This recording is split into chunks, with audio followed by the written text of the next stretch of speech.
যখন বান্দা দুনিয়া নিয়ে ব্যস্ত হয়, আল্লাহ তাআলা ওই সংসারের ভিতর রহমত নাযিল করে না, ওই সংসারের ভিতর আল্লাহ তাআলা আযাব সৃষ্টি করে।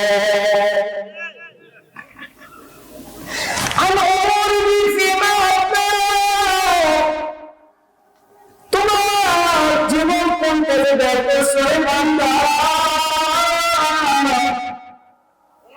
এরপর জিজ্ঞাসা করবে ও যুবক ভাইরা, ও যুবতী বোনেরা, আপনারা তো জানেন একজন যুবক একজন যুবতী যদি দুনিয়ার মধ্যে প্রেমে লিপ্ত হয়ে যায় তবে তাদের যৌবন কিন্তু হারামে লিপ্ত হয়ে যায়। আমি যুবক থাকতে ইবাদত করি না,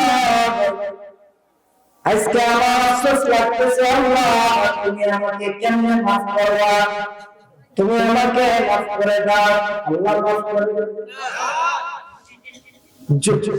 যুবক থাকলে, যুবক অবস্থায় থাকলে, যুবতী অবস্থায় থাকলে রক্ত কিন্তু তাজা থাকে, কি থাকে? তাজা থাকে। যদি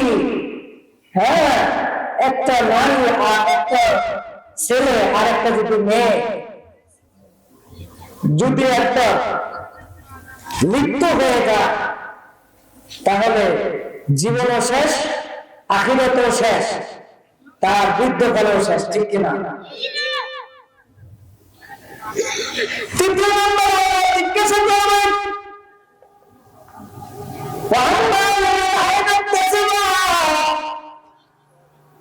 তোমার ধন সম্পদ তোমাকে দেওয়া হয়েছিল, তুমি ধন সম্পদ কিভাবে উপার্জন করছো? হালাল উপার্জন করছো না হারাম উপার্জন করছো? বাবা, যেটা হইতেছে সেটাই কিন্তু পকেটে ঢুকাইতেছে। হালাল বুঝি না, হারাম বুঝি না, হালালের হারাম মনে করতেছি আর হারামে হালাল মনে করতেছি, ঠিক না?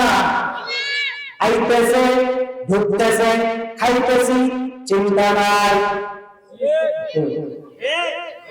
মাল দিছে আল্লাহ, আল্লাহ জিজ্ঞাসা করবে আর মালিক আইনা তাসরা, তোমার ধন সম্পদ যে তোমাকে দেওয়া হয়েছিল তুমি কিভাবে ব্যয় করছো? আল্লাহ বলবেন। পরে তৃতীয় নম্বরে বলবেন অফিমা আনফাকা, চতুর্থ নম্বর বলে অফিমা আনফাকা, তুমি তোমাকে যে ধন সম্পদ দেওয়া হয়েছিল অফিমা আনফাকা কিভাবে তুমি ব্যয় করছো? জিজ্ঞাসা করবেন কিভাবে ব্যয় করছো, কার কাছে ব্যয় করছো? আজকে আমরা এই যে আল্লাহর বাগানে ভাই উঠছেন না বসে আল্লাহর বাগানে খরচ করতে আমরা রাজি না, 1 টাকাও বাড়ে, ঠিক না? ফালতাতে কিন্তু টাকা দেয় না। এরপরে জিজ্ঞাসা করবো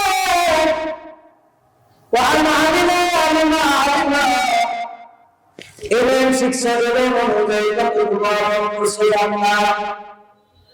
এই জিজ্ঞাসা আল্লাহ 5টা প্রশ্ন জিজ্ঞাসা করে